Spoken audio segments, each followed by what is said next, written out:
धरने पर बैठा उत्तराखंड का सबसे बड़ा गांव 25 सालों से नहीं मिला पंचायत चुनाव का अधिकार।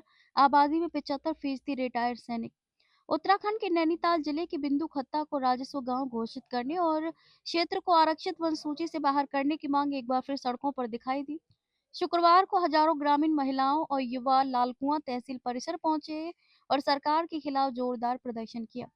वनाधिकारी समिति बिंदु खत्ता के बैनर तले जुटे लोगों ने बिंदु खत्ता को राजस्व गांव बनाओ के नारे लगाए। प्रदर्शनकारियों का कहना है कि चुनाव के समय विधायक और सांसद राजस्व गांव बनाने का वादा कर वोट तो ले लेते हैं, लेकिन सरकार बनने के बाद वादे भुला दिए जाते हैं। ग्रामीणों ने साफ शब्दों में कहा कि राजस्व गांव से कम उन्हें कुछ भी मंजूर नहीं है। यदि सरकार ने जल्द ठोस फैसला नहीं लिया तो आंदोलन को नैनीताल से देहरादून तक ले जाया जाएगा। 25 साल में कई घोषणाएं, जमीन पर नतीजा शून्य। प्रदर्शनकारियों ने कहा कि उत्तराखंड बने 25 साल हो चुके हैं और इस दौरान कई मुख्यमंत्री बदले, लेकिन बिंदु खत्ता को राजस्व गांव बनाने की घोषणा सिर्फ कागजों तक सीमित रही। ग्रामीणों का आरोप है कि हर चुनाव से पहले आश्वासन दिए जाते हैं, लेकिन चुनाव खत्म होते ही फाइलें ठंडे बस्ते में डाल दी जाती हैं। अब धैर्य की सीमा टूट चुकी है और बड़ा आंदोलन तय है। कमेटी बनी, रिपोर्ट गई। 1.5 साल बाद आपत्ति। राजस्व गांव को लेकर पहले एक समिति गठित की गई थी। समिति की रिपोर्ट जिलाधिकारी के माध्यम से सरकार तक भेजी गई। ग्रामीणों का कहना है कि रिपोर्ट भेजे जाने के करीब 1.5 साल बाद उस पर आपत्ति लगा दी गई, जिससे पूरा मामला फिर लटक गया। इसी वजह से लोगों में भारी नाराजगी और चिंता है।